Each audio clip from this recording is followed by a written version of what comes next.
वो बुनियादी तौर पे ये है कि आप तरक्की के अंदर इंडिया से पीछे रह गए हैं। मानते नहीं हैं आप, हम नहीं मानते।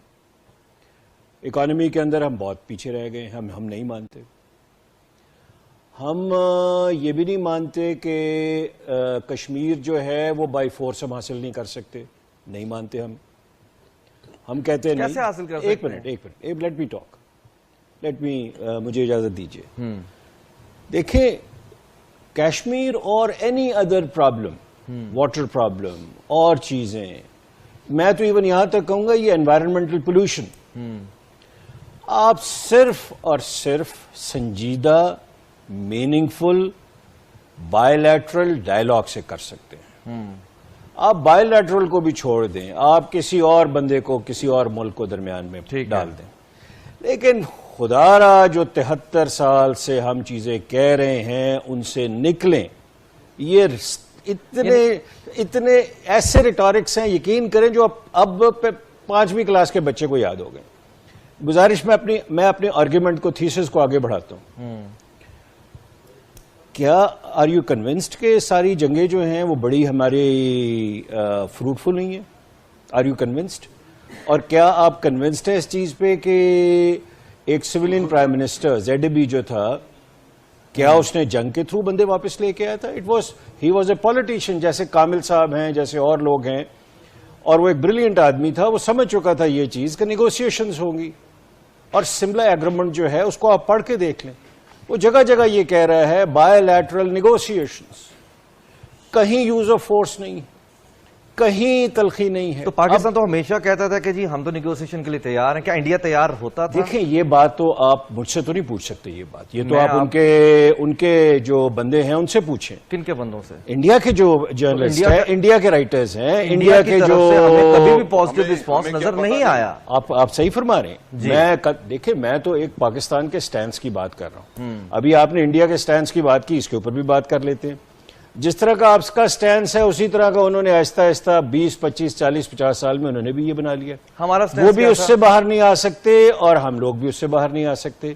और बदकिस्मती ये है कि IK गुजराल जो है, जिसे मैं बहुत एक स्टेट्समैन समझता हूं, उसने कहा था कि very strong Pakistan is in national interest of India. और उसको बड़ी लेदे हुई, उसको बड़े वहां गालियां पड़ी उसको, लेकिन he stood by his words. गुजारिश ये है कि इकॉनमी को ठीक कीजिए। इकॉनमी आप ठीक करेंगे, आपके 99% मसाइल जो हैं वो दुरुस्त सिमत में चलना शुरू हो जाएंगे। मैं कतन ये नहीं अर्ज कर रहा कि हल हो जाएंगे, मैं अर्ज ये कर रहा हूं कि आहिस्ता आहिस्ता with and then you have to, आपको लोगों को मामलात के अंदर कॉन्फिडेंस में लेना चाहिए। हम में से हर बंदा जो है वो उठता है और वो लाल किले के ऊपर झंडा लहराने की कोशिश करता है। मुझे अब थोड़ा सा ये भी समझा देना कि मुझे तो अभी तक आपकी गुफ्तगू से ये नजर आया है कि पाकिस्तान बिल्कुल ठीक नहीं कर रहा, पाकिस्तान की डायरेक्शन ठीक नहीं है।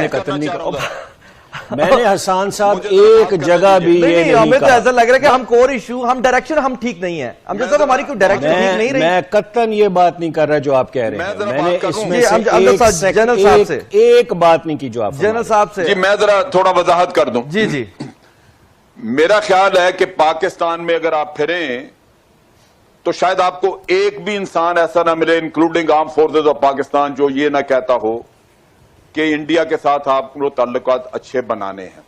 उनका लीडर बार बार कहता है कि पहले 2 टुकड़े किए, अब 4 करने हैं। हम किस दुनिया में रह रहे हैं? क्या बात है? पाकिस्तान तो हाथ जोड़ता रहा। अब ये प्लीज मैं हमें इनका जवाब देना चाहूंगा। मेरा ख्याल है कि हमें थोड़ा रियलिटी, रियल वर्ल्ड में रहने की जरूरत है। बिल्कुल, हमें बिल्कुल। खाकवानी साहब, आप क्या कहेंगे? आज इस तरह की एक बहस बिल्कुल ही और तरफ चली जाएगी और इमरान खान की जो स्पीच है, अभी हम इमरान खान उसकी तरफ आना चाहिए, उस पे हमें रहना चाहिए।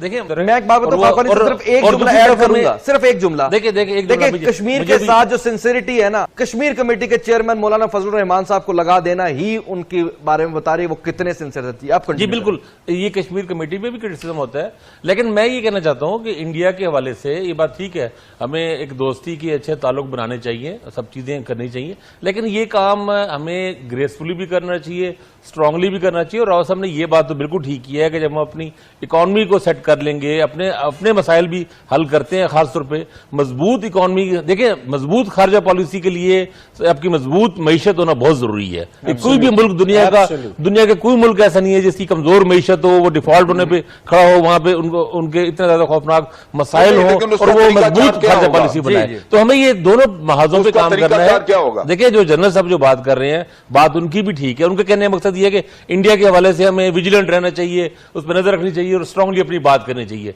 जो जो बंदर साहब की बात है, बात वो भी गलत नहीं है। सिर्फ इतनी सी बात जानता हूं, हमें पाकिस्तान में रहते हैं सर, एक मिनट, पाकिस्तान में रहते हैं, मुझे एक बात करने दो जरा, एक मिनट, हम पाकिस्तान में रहते हैं, हमारे मीडिया में इंडियन कंटेंट चलता है, हम इंडियन एक्टर एक्ट्रेसेस को अपने दिल से लगाते हैं, अपना हीरो हीरोइन तस्वीर करते हैं हमारे। आप इंडिया में चले जाएं, इंडिया में एक नेशनल नैरेटिव है पाकिस्तान के हवाले से। जी, मैं सब हजरात के सामने एक बात रखना चाहता हूं। 70,000 लोग पाकिस्तान के मारे गए। इंडिया ने पूरी दुनिया को कहा कि पाकिस्तान जो है वो दहशतगर्दी करवा रहा है हमारे यहां, और हमारी तरफ से कोई कोशिश नहीं की गई कि उसके नैरेटिव को निगेट किया जाए, बिल्कुल कलबोशन यूज किया जाए, अपने सबूत दिए जाएं। और नतीजा यह कि हम पूरी दुनिया में 70-80 हजार लोग मरवाने के बाद दहशतगर्द कहलाए गए। हिंदुस्तान की नेकनियती आप देख लीजिए, वो हमारी तरफ यह है कि हमें वो हमारे मार के बंदे फिर हमें दहशतगर्द डिक्लेयर करवा रहा है। सब आपकी बात बिल्कुल दुरुस्त कर रहे हैं, मैं मानता हूं ये बात। ये बात ये है कोई कि हमने किसी ने ये नहीं कहा जी, हमने किसी ने ये नहीं कहा कि आप इंडिया से ताल्लुकात ठीक ना करें, बट एट व्हाट कॉस्ट। आपने ताल्लुकात ठीक करना, मैं इसको गुजारिश करूंगा अपना फरोख्त करना अपने आप को इंडिया के हाथ में। एक मिनट जी जनरल साहब, लेट मी, मुझे करने दीजिए, मुझे गुजारिश करने दीजिए। इंडिया से हमारे रिलेशनशिप जो है वो जिस दिन हमारा chief of army staff general Gracey था, उस दिन से खराब होने शुरू हो गए थे। आप हिस्ट्री में चले जाएं, फॉर गॉड सेक, आपको अंदाजा हो जाएगा कि पहले दिन से हमने क्या करना शुरू किया, और बायोलैटरली फिर करना शुरू किया है। जिसे कहते हैं ना जी, we have entered into a world जिसमें वो जुनून की हद तक एक दूसरे के खिलाफ हम हो चुके हैं। और ये रिटोरिक पाकिस्तान में भी बिक रहा है, ये रिटोरिक इंडिया में भी बिक रहा है। उसके पॉलिटिशियंस अवाम को वहां एंटी पाकिस्तान कहते हैं, हम यहां उन्हें एंटी इंडिया कहते हैं। कहते नहीं है सर, हमने क्या कहते हैं? ऐसी बात अगर जाके इंडिया में सर देखें, उसे कहते हैं कहना। सर मेरी अर्ज सुन लीजिए, मेरी अर्ज सुन लीजिए, अर्ज सुन लीजिए। उसके बाद हमारे पास एक we are all rational people. मैं सिर्फ आपको क्या कह रहा हूं, मैं अर्ज ये कर रहा हूं कि अपने मामलात दुरुस्त करें, आपकी हर चीज दुरुस्त हो जाएगी। अब इंशाल्लाह होगी ना, अब इंशाल्लाह मैं सिर्फ ये अर्ज कर रहा हूं, मैं बड़ा बर्दाश्त किया, बड़ा बर्दाश्त किया है कि अपने आप को ठीक करो जी। हमने बम्बे पे हमला करवा दिया, हमने ये कर दिया, ये बात है। ये नैरेटिव है यूएसए का, ये नैरेटिव है इस वक्त अफगानिस्तान का, ये नैरेटिव है इंडिया का, जो हमारे ऊपर मुसल्लत किया जा रहा है।